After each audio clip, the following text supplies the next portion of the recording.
তওবার গুরুত্ব এত বেশি, আল্লাহ রাব্বুল আলামিন তওবা নামে একটা সূরা পর্যন্ত নাযিল করেছেন। আমার নবীজি বলেন, তুবু ইলাল্লাহ ফাইন্নী আতুবু ইলাইহি ফাইন্নী আতুবু ফিল ইয়াওমি মিআতা মাররা। ও আমার সাহাবীরা, তোমরা তওবা করো, আল্লাহর কাছে আমি রাসূল নিজে সারা দিনে 100 বারেরও বেশি বার তওবা করি। জোরে বলেন সুবহানাল্লাহ। আমার রাসূলকে আল্লাহ পাক ইস্তিগফার করতে বলেছেন। যারা পারেন ঠোঁট মিলিয়ে বলুন, فسبح بحمد ربك واستغفره إنه كان توابا। আমরা কার কাছে মাফ চাবো বলে? আল্লাহর কাছে মাফ চাবো। বান্দা যখন আল্লাহর দিকে এক হাত আগায়, আল্লাহ তার দিকে 10 হাত আগান। ومن تقرب إلي شبرا تقربت إليه ذراعا ومن تقرب إلي ذراعا تقربت إليه باعا وإذا أقبل إلي يمشي أقبلت إليه وحرفه متفق عليه। যে ব্যক্তি আমার দিকে হেঁটে হেঁটে আসে, আমি তার দিকে দৌড়া দৌড়া যাই। যে আমার দিকে এক হাত আগায়, আমি তার দিকে 10 হাত আগাই। জোরে বলি সুবহানাল্লাহ। মাফ করার জন্য কে আছেন? আমি গুনাহ করব, মাফ করবেন কে? আমি তওবা করব, আল্লাহ মাফ করবেন কে? আল্লাহ মাফ করে দিবেন। এই জন্য মাফের সবচাইতে বড় উত্তম জায়গা হলো আযান শোনার সঙ্গে সঙ্গে কোথায় যাওয়া? আসতে বলবেন না, কোথায় যাওয়া? মসজিদে যাওয়া। কয় ওয়াক্ত নামাজ? আল্লাহকে ডাকবেন দিনে, ডাকেন দিনে কয়বার বলেন? 5 বার। কি স্পেশাল সময় সেটা কোনটা বলেন? তাহাজ্জুদ। মোট কয়বার হলো? 6 বার হলো। এই 6টা সময় আমরা একটু আল্লাহর ডাকে সাড়া দেব। আল্লাহকে খুশি করার জন্য স্পেশাল ইশারা দিয়ে দেব।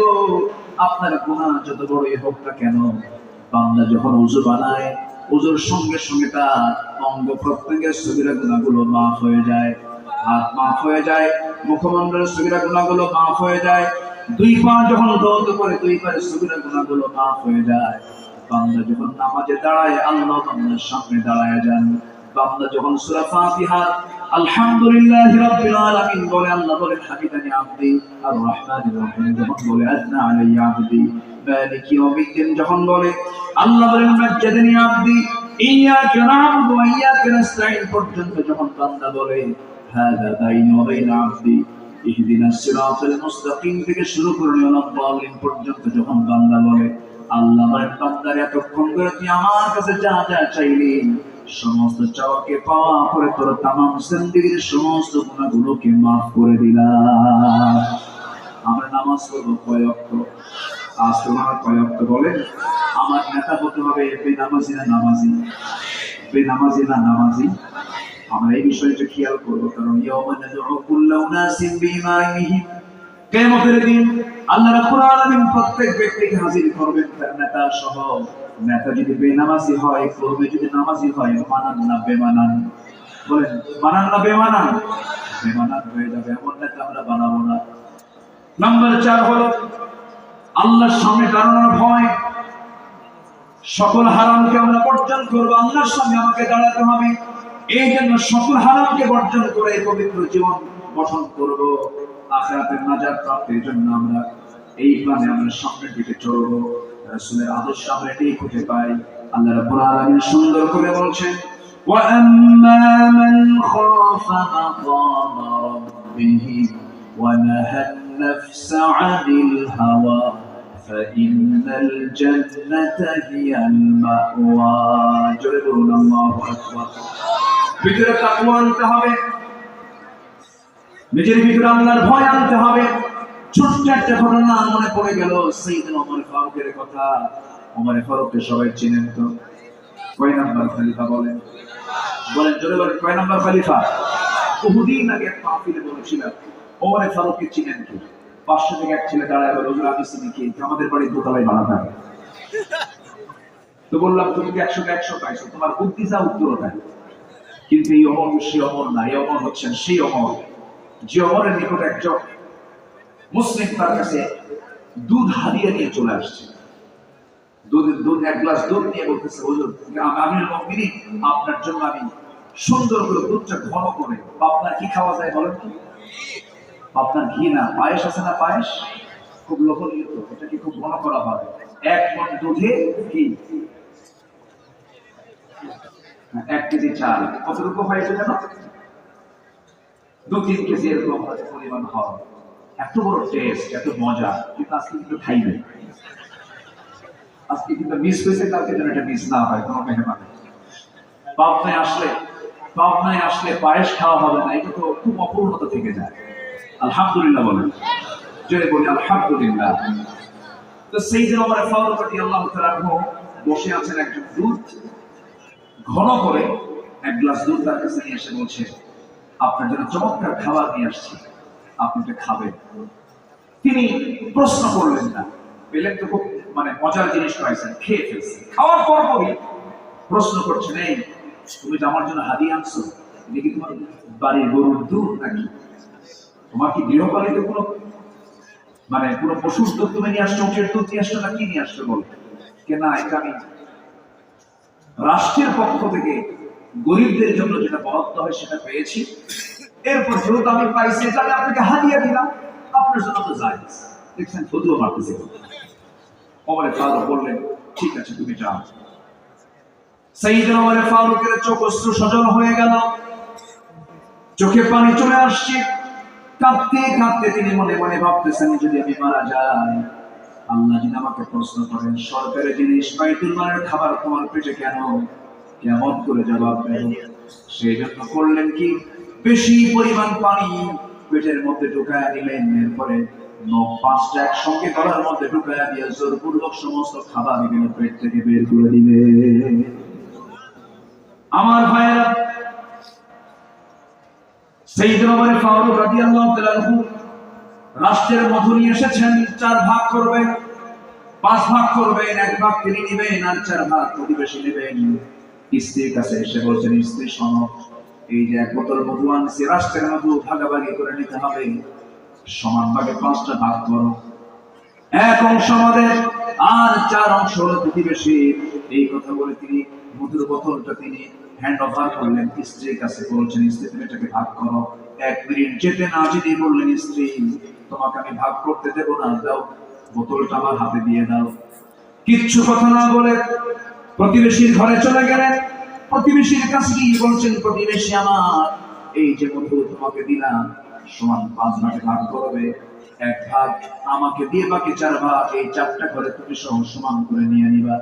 তিনি তার অংশের মধুটুকু নিয়ে বউয়ের কাছে সে বলছেন, বউ আমার, আমি তোমার কাছে একটু লজ্জা বোধ হচ্ছে, আমার তোমার কাছে মধুর বোতল দিয়েছিলাম, আবার ফেরত নিয়েছিলাম, মন খারাপ হতেই পারে, কিন্তু আমি কি তোমাকে ট্রাস্ট করি, আমি তোমাকে বিশ্বাস করি, আমি রাষ্ট্র চালাই, তুমি আমার পরিবারে চলো, বাচ্চাদের রান্না বান্না করে দাও, বিশাল বড় খেদমত তুমি আমার পরিবারের জন্য করো, আমার সন্তানদের তুমি মা, আমি তোমাকে সম্মান করি, আল্লাহি তাল্লাহি বিল্লাহি আমি তোমাকে সন্দেহ করে গ্লাসটা মধুর বোতল হাতের ভিতর থেকে নিয়ে নেই নাই, না আমার উদ্দেশ্য হলো মধু ভাগের দায়িত্ব আমি তোমাকে না দিয়া প্রতিবেশীর হাতের জন্য দিয়েছি, কারণ মধু হলো তরল জিনিস, তুমি যখন এটাকে মাপতে যাবে, ভাগ করতে যাবে, যদিও তুমি সমান ভাগে ভাগ করো না কেন, তরল মধু হওয়ার কারণে, লিকুইড হওয়ার কারণে কিছু মধু তোমার হাতে লেগে যাবে, সেটা 1 ফোঁটা হোক, 2 ফোঁটা হোক, 3 ফোঁটা হোক না কেন, 1 ফোঁটা, 2 ফোঁটা, 3 ফোঁটা মধু আমাদের ভাগে বেশি আসুক, এটা চাইলেই মনে করে মধু ভাগের দায়িত্ব আমি অন্যের কাঁধে চাপাইয়ে দিয়েছি। জোরে বলি সুবহানাল্লাহ, আরো জোরে বলি সুবহানাল্লাহ। ঘোড়া কিনতে গেছেন ওমর ফারুক রাদিয়াল্লাহু তাআলা আনহু, তিনি তখন স্টিল খলিফাতুল মুসলিমিন, 40টা রাষ্ট্রের তিনি রাষ্ট্রপ্রধান। চলে গেছেন ঘোড়া কেনার জন্য, ঘোড়া কিনেছেন, ঘোড়াওয়ালার কাছ থেকে টাকা পয়সা দিয়ে দিয়েছেন, ঘোড়াও কিনে নিয়েছেন, দেখে শুনে নিয়েছেন। ঘোড়ার পিঠে চড়ে তিনি বাড়িতে চলে আসবেন। আগের যুগে মানুষ ঘোড়া কিনতে যেত, যেমন আজকের যুগে হুন্ডা কিনতে যায়, গাড়ি কিনতে যায়, আগের যুগে কি কিনতে যেত? ঘোড়া কিনতে যেত। ঘোড়া কিনে বাড়িতে ফিরে আসতেছেন, বাড়িতে আসার আগে তার ঘোড়ার 4টা পা অকেজ হয়ে পড়ে গেছে। উনি মনে মনে চিন্তা করলেন, ঘোড়াওয়ালা আমাকে এমন বড় ঠকালো, ঘোড়া তো অচল ঘোড়া, অসুস্থ ঘোড়া দিয়েছে। ফেরত চলে গেলেন। ফেরত গিয়ে বললেন, ও ঘোড়াওয়ালা, তুমি আমাকে এমন করে ঠকালে কেন? অচল ঘোড়া আমাকে দিলে কেন? এই ঘোড়া আমি নেব না, তুমি ফেরত নিয়ে নাও। ঘোড়াওয়ালা বলছেন, আমার জানা মতে আমি আপনাকে অচল করে দেই নাই, আপনার কাছে চলে যাওয়ার পর ঘোড়া অচল হয়ে গেছে, অসুস্থ হয়ে পড়েছে। ওমর ফারুক ধমক দিয়ে বলছেন, তুমি কি আচরণটা আমার সঙ্গে করতে পারলে? কেমন করে? এই ঘোড়া আমি নেব না, তুমি ফেরত নিয়ে নাও। ঘোড়াওয়ালা মুস্কি হাসি মেরে বলছে, আমিরুল মুমিনিন, আমার কথাও ঠিক নাই, আপনার কথাও ঠিক নাই, আমি যতই তর্ক করবো, আপনি যতই তর্ক করবেন, এখানে কোনো ফয়সালা আসবে না। চলুন, এই ঘোড়াটা ফেরত নেব কি ফেরত নেব না, এটার ফয়সালা আদালত করবে, কোর্ট করবে। একজন সামান্য ঘোড়াওয়ালা শাসকের ব্যাপারে এমন বড় কথা বলতেছে। সেই দেশের বিচার, সেই দেশের আইনটা কত স্বাধীন ছিল, এর একমাত্র কারণ ছিল ওমর সমাজে চালু করেছিলেন কিসের বিধান। সাইয়েদনা ওমর ফারুক রাদিয়াল্লাহু তাআলা আনহু কিচ্ছু বললেন না। ঠিক আছে ঘোড়াওয়ালা, তুমি যেহেতু বিচার চাচ্ছ, আদালতে যেতে চাও, আমি আদালতে চলে যাব। আদালতে তিনি যেতে প্রস্তুতি নিয়ে নিলেন, চলে গেলেন। আদালত চত্বরে ঢুকে ভিতরে, যখন আদালতের ভিতরে ঢুকেছেন, খলিফাতুল মুসলিমিনের অধীনে চাকরি করে বিচারের চেয়ারে বসে থাকে এমন বিচারপতির সামনে বসে আছে ওমর ফারুক। সামনে যাওয়া মাত্রই বিচারপতির চেয়ার থেকে দাঁড়ায় গেছে, আমিরুল মুমিনিন, আপনার মতো ব্যক্তি এই জায়গায় কেন, কি হয়েছে বলুন? তিনি বলছেন, বিচারপতি, আমি ওমর, আমাকে দেখে আজকে বিচার করা যাবে না। ইন্নাল্লাহা ইয়া'মুরু বিল আদল, ইন্নাল্লাহা ইয়া'মুরুকুম বিল আদল। আদলটাকে ঠিক রেখে বিচার করবে। ঘোড়াওয়ালার কথা শোনো, আমার কথা শোনো, সঠিক রায় যেটা হবে সেই রায়টা তুমি দিয়ে দিবা। যখন বাদীর কথা শোনা হলো, ঘোড়াওয়ালার কথা শোনা হলো, ওমর ফারুকের কথাও শোনা হলো, দুজন কথা তিনি শুনলেন। শোনার পর আস্তে করে ওই আদালতের চেয়ার থেকে বলতেছেন, আদালতের সেই বিচারপতি কাজী শুরাইহ ইবনুল হারিস আল কিন্দি রাহমাতুল্লাহ আলাইহি, তিনি বলছেন, আমিরুল মুমিনিন, আপনি আমারও খলিফা, আপনি ঘোড়াওয়ালারও খলিফা, আপনি অর্থচানের খলিফা, কিন্তু আজকে দুই পক্ষের কথা শুনে আমি এতটুকু নিশ্চিত হলাম, এই ঘোড়াটা কখনো আপনি ঘোড়াওয়ালাকে ফেরত দিতে পারবেন না, কারণ এই ঘোড়াওয়ালাকে ফেরত দিলে সে ক্ষতিগ্রস্ত হয়ে যাবে।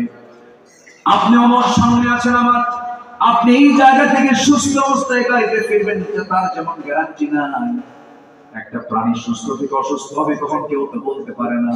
যেহেতু মালিকানা শেষ হয়ে গেছে, কেনা বেচা সম্পূর্ণ কমপ্লিট হয়ে যাওয়ার পর, আপনার মালিকানা যাওয়ার পর ঘোড়াটা অসুস্থ হয়ে পড়েছে, এই ঘোড়া ফেরত দেওয়ার কোনো সুযোগ নাই।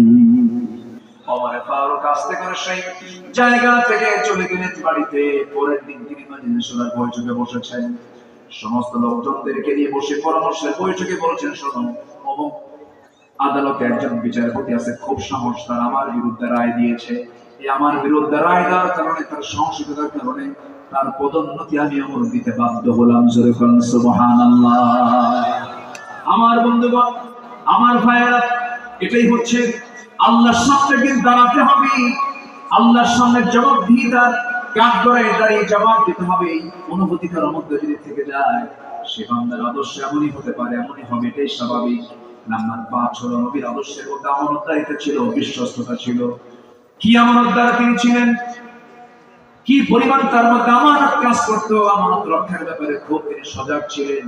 আল্লাহ রাব্বুল আলামিন সুন্দর করে বলছেন সূরা নিসার 18 নম্বর আয়াতে বলছেন, ইন্নাল্লাহা ইয়া'মুরুকুম আন তু'আদ্দুল আমানাতি ইলা আহলিহা ওয়া ইযা হাকামতুম বাইনান নাসি আন তাহকুমু বিল আদল ইন্নাল্লাহা মিম্মা ইয়া'iদুকুম বিহি। জোরে বলুন আল্লাহু আকবার।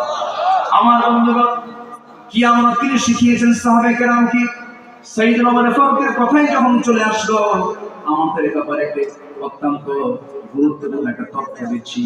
রাষ্ট্রের তহবিলের রক্ষকের কাছে সেই তহবিলে একটা মাত্র দিনার ছিল। কয়টা দিনার বলেন? একটা দিনার ছিল। সেই দিনার তিনি পেলেন। ওমর ফারুকের ছেলেকে ডাক দিয়ে বললেন, তোমাকে একটা দিনার দেওয়া হলো, এটা রাষ্ট্রের তহবিলের জমা ছিল, পড়েছিল। সেটা নিয়ে তিনি বাড়িতে চলে গেলেন। ওমর ফারুক দেখলেন তার ছেলের হাতে একটা দিনার।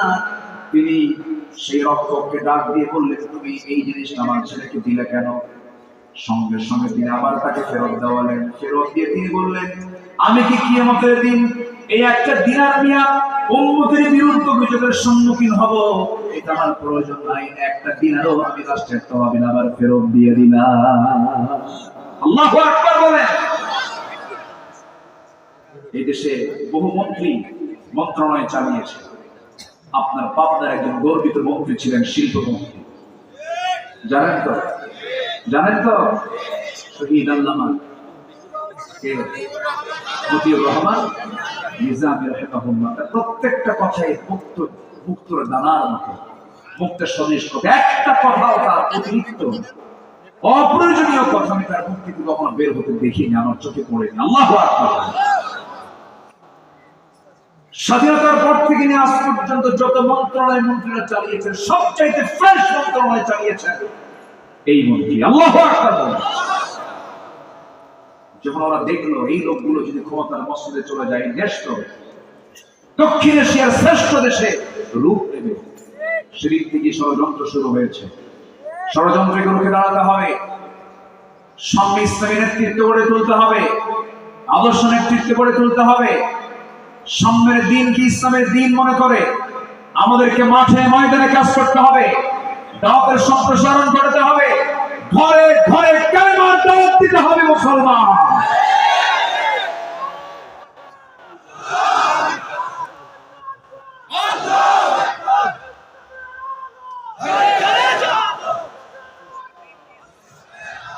আল্লাহ কবুল করুন, জোরে বলি আমিন।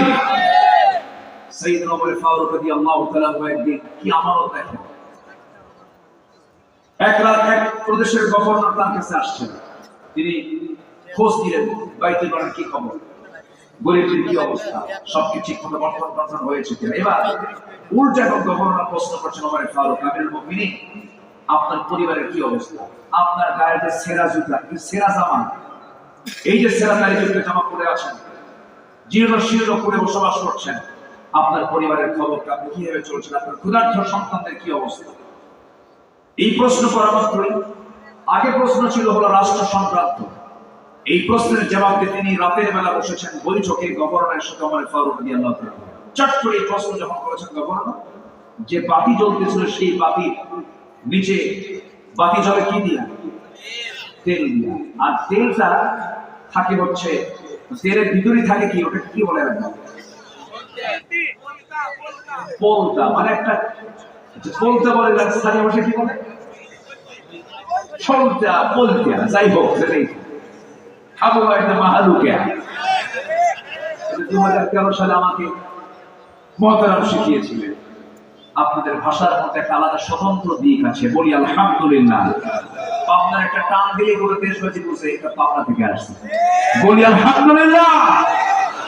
আলাদা সৌন্দর্য বলতে যখন তিনি প্রশ্নের সম্মুখীন হয়ে তার পরিবার কেন্দ্রে যে লণ্ঠনে যে বাতিটা আগুন জ্বলছিল তার নিচের বলতেটা তিনি চেপে ধরলেন, নিভে গেল বাতি। গভর্নর আশ্চর্য হয়ে বললেন, বাতি নিভায় দিলেন কেন? সাইয়েদনা ওমর ফারুক বলছেন, ও আমার গভর্নর, এতক্ষণ ধরে তুমি রাষ্ট্রের প্রশ্ন করছিলে, আমি রাষ্ট্রের প্রশ্ন করছিলাম, জবাব আমরা দিচ্ছিলাম। হঠাৎ করে যখন ব্যক্তি জীবনের প্রশ্ন করেছো, পারিবারিক জীবনের প্রশ্ন করেছো, এই সময় রাষ্ট্রের তেল জ্বলবে, আমার ব্যক্তিগত প্রশ্নের জবাব আমি তোমাকে দেব। রাষ্ট্রের তেল খরচ করে ব্যক্তিগত প্রশ্নের জবাব আমি দিতে পারবো না, এই জন্য বাতি নিভাইয়া দিলাম। আল্লাহু আকবার বলবেন না? আমানতদারিতা, এটা কি আমানতদারিতা। নাম্বার 6 হলো পরিবারকে জান্নাতের দিকে পরিচালনা করা। সন্তানকে দাওয়াত দিবেন, বউকে দাওয়াত দিবেন, বউ যদি নামাজ না পড়ে কি করবেন বলেন? বউ যদি নামাজ না পড়ে কি করবেন? একজনকে মায়ের হবে, একজন কিছু দিক থেকে কিছু মায়ের হবে। এই শোনে, যে কইছে এটা ও বিয়ে করে, যে বিয়ে করছে ও বলবে মার হবে, অসম্ভব কথা। বউকে ভয় করে না এমন স্বামী দুনিয়াতেই নাই। কি বুঝলো আল্লাহ? জি, বউকে কে না ভয় করে? ভয় করে একটা সম্মান। বউ স্বামীকে ভয় করে, স্বামীও বউকে ভয় করে, সম্মান। এই সম্মান শ্রদ্ধা যদি না থাকে সংসার টিকবে? টিকবে না। বয়স সঙ্গে আপনার আগাটাকি করে পারবেন না। বাচ্চার বয়স যদি 1.5 বছর হয়, 1 বছর হয়, ওই সময় যদি একটু গন্ডগোল করেন, মারামারি করতে যাবে, শুধু যদি বলে এই যে বাচ্চা করে নাও, চলে গেল। বাচ্চার বয়সে 1 বছর হয়নি, আপনি করবেন কি বলেন? ওই বাচ্চাকে যদি আপনাকে একদিন দায়িত্ব দেওয়া হয়, কয় আসার সে খাবে আল্লাহ ভাই, উপায় তো নাই, কোন উপায় নাই। এই জন্য রাসূল স্ত্রীদের সঙ্গে খুব মিলেমিশে কথা বলেছেন, কখনো কাউকে ধমক দিয়ে কথা বলেছেন এমন কোন রেকর্ডই নাই। মুহাম্মদ সাল্লাল্লাহু আলাইহি ওয়াসাল্লামের জীবন কি জান্নাতি পরিবার ছিল তার, আল্লাহু আকবার। মেয়েদেরকে আদর করতেন, মেয়েদেরকে স্নেহ করতেন, পরিবারকে আগলে রাখতেন, প্রচুর সময় দিতেন, নাতিপুতিকে টানতেন। মেয়েকে বিয়ে দিয়েছেন বলে হেরে যান নাই, হেরে ফেলেন নাই, মেয়েদের বিয়ে দিয়ে কাছে টানতেন। 3 দিন পার হতে দিতেন না, ফাতিমার বাড়িতে রাসূল বসে থাকতেন। যদি বলি সুবহানাল্লাহ, দাওয়াত দিতেন সবচেয়ে বেশি আমাদের বাইরের ভিতরে। বউদেরকে কাছে টানতেন, সন্তানদের কাছে টানতেন, কারণ আল্লাহ রাব্বুল আলামিন বলেন, ইয়া আইয়ুহাল্লাযীনা আমানু কু আনফুসাকুম ওয়া আহলিকুম নারান ওয়াকুদুহা আন-নাস ওয়াল হিজারা। হাদিসে এসেছে আমার রাসূল রমজান মাসে সারা রাত জেগে থাকতেন, নিজে এবং পরিবারকে সাথে করে নিয়ে। كان رسول الله صلى الله عليه وسلم إذا دخل العشر أحيا الليل وأيقظ أهله وجد وشد المئزر। আমার নবীজি শেষ দশকে রমজান যখন পেতেন, শুধু নিজে না পরিবারকে টেনে আনতেন এবং খুব চেষ্টা করতেন কোমরে গামছা বেঁধে নেমে পড়তেন, পরিবারকে সাথে নিয়ে কার কাছে কান্না করতে, আল্লাহর কাছে কান্না করতে। নাম্বার 7 হলো বান্দার হক। ফাইন্না দিমাআকুম ওয়া আমওয়ালাকুম ওয়া আ'রাদাকুম বাইনাকুম হারামুন কাহুরমাতি ইয়াউমিকুম হাযা ফি বালাদিকুম। নিশ্চয় তোমাদের রক্ত, তোমাদের সম্পদ, তোমাদের সংগ্রাম পরস্পরের জন্য হারাম তিনি করে দিয়েছেন কে? গীবত করলে বান্দার হক নষ্ট হয় না? অনেক নামাজি গীবতকারী আছে না নাই বলেন? ফেসবুকেও গীবত করে, আছে না নাই? একজনের সঙ্গে একটু কথা হয়েছে, ফেসবুকে দিয়ে দিন, তোমার এরকম করা যাবে না। হালকা এইরকম মানসিকতা নিয়ে ঈমান টিকে রাখা সম্ভব নয়। বর্তমান যুগে গীবতের প্রচার বেশি, অপরের সম্মান নিয়ে সিনেমিনে খেলা হয়, হিংসা করা হয়। এগুলো হচ্ছে বান্দার হক নষ্ট করার পুরো একটা মাধ্যম, অবলীলা এগুলো চলছে। রাসূল পরামর্শ দিচ্ছেন এই সমস্ত কাজ বান্দার কখনো করতে পারে না। আল্লামা ইকবাল আফসোস করে বলছেন, तुम हो अफ्स में खसबनक ओ अफ्स में रहीम, तुम खता करो खता भी वहां पोश करीम। তারা ছিলেন দয়া রাখো, তোমরা সবই হিংসকাজী। তারা ছিলেন ক্ষমাশীল, আর তোমরা চলো দোষটি খুঁজি। আমরা সংকীর্ণ হব না উদার হব? সংকীর্ণ হব না উদার হব? নাম্বার 8 হলো পার্থিব জীবনের উপরে আখিরাতকে প্রাধান্য দেওয়া। কারণ এই দুনিয়া তো শেষ হয়ে যাবে, দুনিয়া ফুরে যাবে, কিন্তু যেটা কোনোদিন ফুরবে না সেটা হলো আখিরাত। আখিরাতের শুরু হবে কিন্তু শেষ হবে না। দুনিয়ার শুরু আছে, যার শেষও আছে, কিন্তু আখিরাত যেদিন শুরু হবে সেদিন থেকে কোনোদিন আখিরাত আর কোনোদিন ফুরাবে না। ইয়ামালু আন্নামাল হায়াতুদ দুনিয়া লাইবুন ওয়া লাহবুন ওয়া যিনাতুন ওয়া তাফাখুরুন বাইনাকুম ওয়া তাকাথুরুন ফিল আমওয়ালি ওয়াল আওলাদ كمثل غيث أعجب الكفار نباته ثم يهيج فتراه مصفرا ثم يكون حطاما وفي الآخرة عذاب شديد ومغفرة من الله ورضوان وما الحياة الدنيا إلا متاع الغرور। জোরে বলুন আল্লাহু আকবার। দুনিয়ার জীবনটা হলো ধোঁকার সামগ্রী ছাড়া কিছুই নয়। এই দুনিয়া ছেড়ে আমিও চলে যাব, আপনিও চলে যাবেন। এই জন্য আখিরাতকে প্রাধান্য দিয়ে চলবো। রাসূল মদিনার রাস্তা দিয়ে চলছিলেন, হঠাৎ করে দেখা একটা বড় ছাগল। কি ছাগল? বড় ছাগল। কানটা ধরলেন, কানটাও কাটা, রাসূল বললেন সাহাবীরা এই বড় ছাগলকেও টাকা দিয়ে কিনবা নাকি? না, জীবিত তো কিনতাম না, কারণ ত্রুটিপূর্ণ কান কাটা ছাগল। রাসূল বলছেন আমার আল্লাহর কাছে এই দুনিয়ার মূল্য এই বড় ছাগলের চাইতেও কম। এই দুনিয়া ছেড়ে আমিও যাব, আপনিও যাবেন, সব আল্লাহর কাছে ফেরত যাব আমরা। এজন্য আমরা দুনিয়াটাকে আখিরাতের জন্য সাজায় নেব, সুন্দর করে ইসলামকে সাজায় নেব। আল্লামা ইকবাল বলছেন হর কোই মস্কনায়ে ज़ौक़ तनसामी है, तुम मुसलमान हो ये अंदाज़े मुसलमानी है।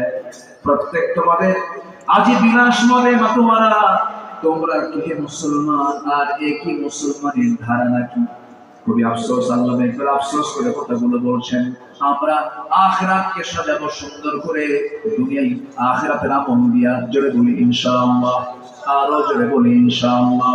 নাম্বার 9 10 শর্ট করে বলছি, একটু মনোযোগ দিয়ে শুনুন। নাম্বার 9 এবং 10 এর জায়গায় বলছি জীবনের সকল কিছুর ঊর্ধ্বে আল্লাহ এবং রাসূলকে প্রিয় হিসেবে গ্রহণ করা। নাম্বার 10 হলো জিহাদ ফি সাবিলিল্লাহ।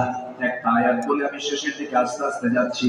আল্লাহ রাব্বুল আলামিন সূরা তাওবার 24 নম্বর আয়াতে সুন্দর করে বলছেন قل إن كان آباؤكم وأبناؤكم وإخوانكم وأزواجكم وعشيرتكم وأموال اقترفتموها وتجارة تخشون كسادها ومساكن ترضونها أحب إليكم من الله ورسوله وجهاد في سبيله فتربصوا حتى يأتي الله بأمره والله لا يهدي القوم الفاسقين। জোরে বলুন আল্লাহু আকবার। 8টা জিনিসের চাইতে রাসূলকে বেশি প্রিয় মনে করতে হবে, জিহাদকে বেশি মহব্বত করতে হবে, জিহাদকে বেশি প্রাধান্য দিতে হবে। নাম্বার 1 পিতা, নাম্বার 2 সন্তান, নাম্বার 3 স্ত্রী, নাম্বার 4 হলো অর্থ, নাম্বার 5 হলো সম্পদ অর্জন করেছো, ব্যবসায় লাগিয়েছো, এরপরে তোমাদের বাসস্থান, এরপরে আল্লাহ রাব্বুল আলামিন বলেন এই সমস্ত জিনিসের চাইতে সবচেয়ে বেশি প্রিয় হতে হবে 1 নাম্বার তিনি কে? জোরে বলেন তিনি কে? আল্লাহকে বেশি মহব্বত করতে হবে, রাসূলকে বেশি মহব্বত করতে হবে। আমার নবীর জীবন দশায় আমার নবীজি হাবিব বিন যায়েদ রাদিয়াল্লাহু আনহুকে মুসাইলামাতুল কাযযাবের কাছে পাঠালেন, চিঠি দিলেন, চিঠির মাধ্যমে পাঠায়, চিঠি হাতে দিয়ে তাকে পাঠায় দিলেন। মিথ্যা হবে এই দাবিদার মুসাইলামাতুল কাযযাব সম্মান তো করলই না, তাকে গ্রেফতার করলো। গ্রেফতার করে উল্টা তাকে বলে ফেললো, চাপ দিল আমি শেষ নবী, আমাকে তোর মানতে হবে।